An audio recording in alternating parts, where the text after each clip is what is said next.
One on the freeze in federal funding. Who advised the president on the legality of telling government agencies that they don't have to spend money that was already appropriated by Congress? Well, as the OMB memo states, this is certainly within the confines of the law. So White House counsel's office believes that this is within the president's power to do it, and therefore he's doing it. As President Trump moved forward with a comprehensive freeze on federal funding programs aimed at cutting bloated expenses and returning power to the people, Trump's press secretary mercilessly destroys woke CNN after her foolish question about the administration's bold move to rein in government spending.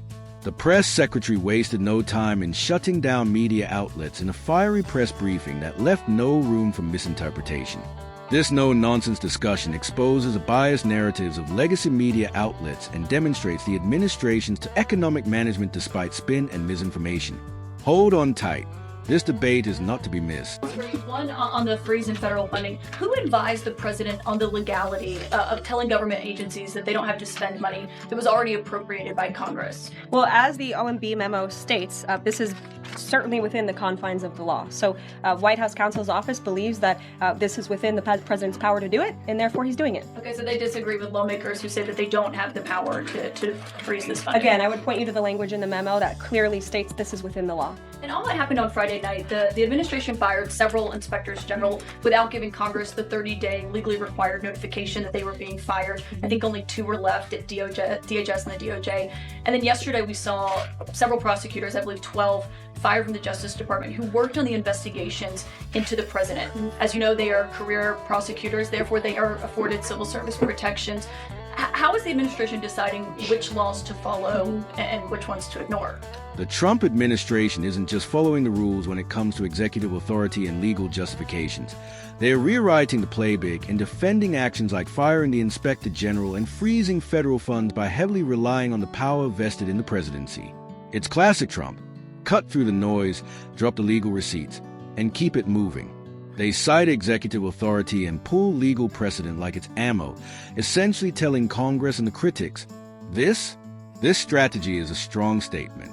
Trump is not here to curry favor with the establishment in Washington. So it is the belief of this White House and the White House counsel's office that the president was within his executive authority to do that. He is the executive of the executive branch, and therefore he has the power to fire anyone within the executive branch that he wishes to.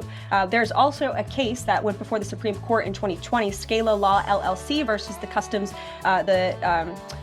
Bureau Protection. I would advise you to look at that case, and that's the legality that this White House was resting So on. you're confident that if they bring lawsuits against you, the prosecutors who were fired, that they will succeed? We will win in court, And yes. did he personally direct this, given they worked on the classified documents investigation and the election interference investigation? This was a memo that went out by the Presidential Personnel Office, and the president is the leader of this White House. So it did yes. come from him. Yes. it came from his leader. Okay, the Trump administration is flexing the full force of the executive branch, as evidenced by actions like firing inspectors general left and right, freezing federal funds, and depriving certain bureaucrats of their authority.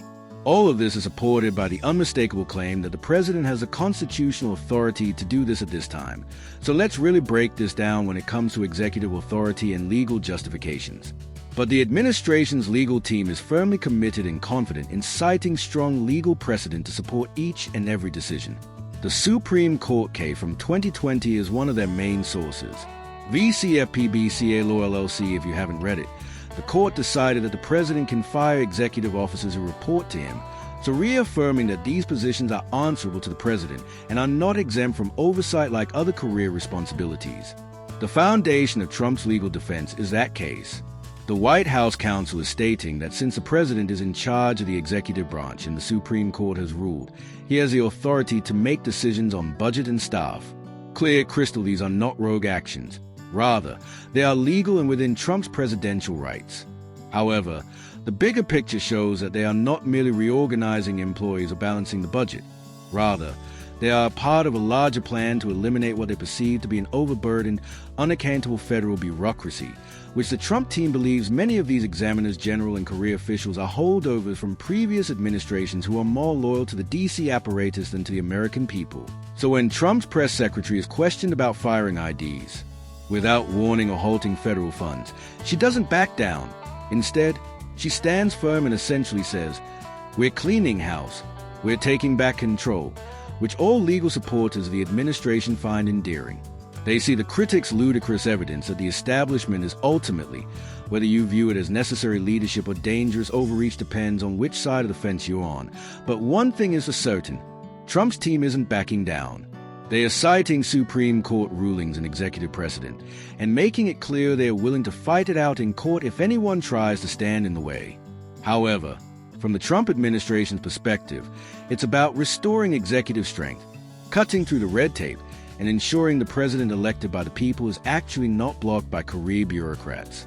Classic and unrepentant Trump. Administration had reversed. So here's my question. Will there be an investigation into who gave the previous administration this terrible advice? Well, that's a very good point. I haven't heard discussions about such an investigation, but it wouldn't be a bad idea considering that the Houthis certainly are terrorists. They have launched attacks on U.S. naval ships across this world, and so I think it was a very wise move by this administration to redesignate them as a terrorist group, because they are, and I think it was a foolish decision by the previous administration to do so. As for an investigation, I'm not sure about that, but it's not a bad idea. Josh.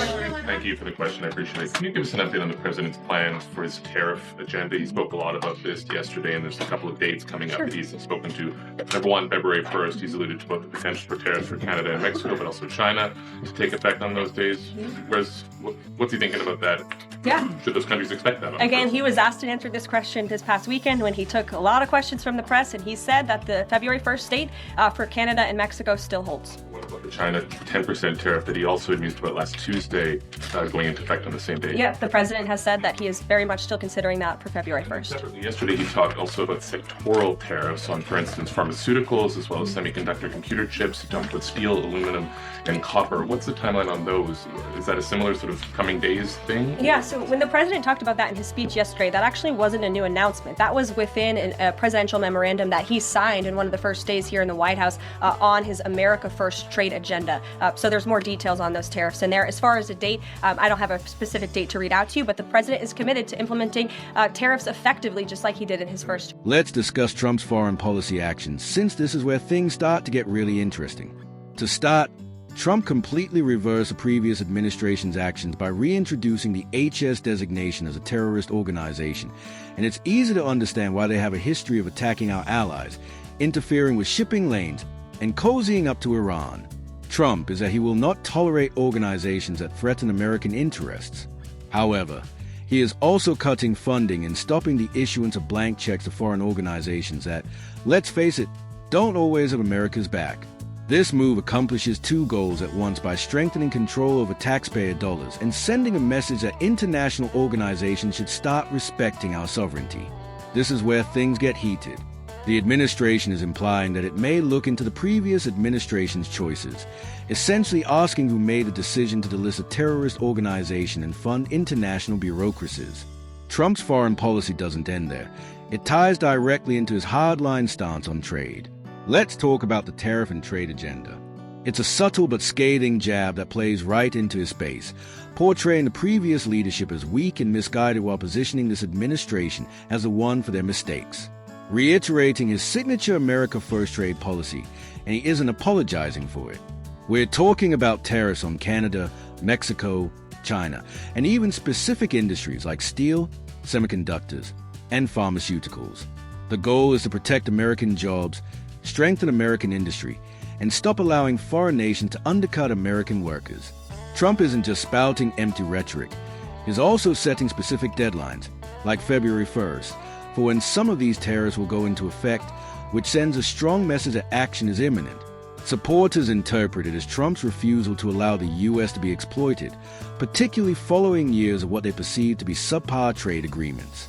Naturally, detractors claim it might lead to trade wars or price increases, but Trump is placing a large bet that, in the long run, stronger American manufacturing and a reduced reliance on foreign supply chains would outweigh any short-term friction, whether it be related to trade or foreign policy.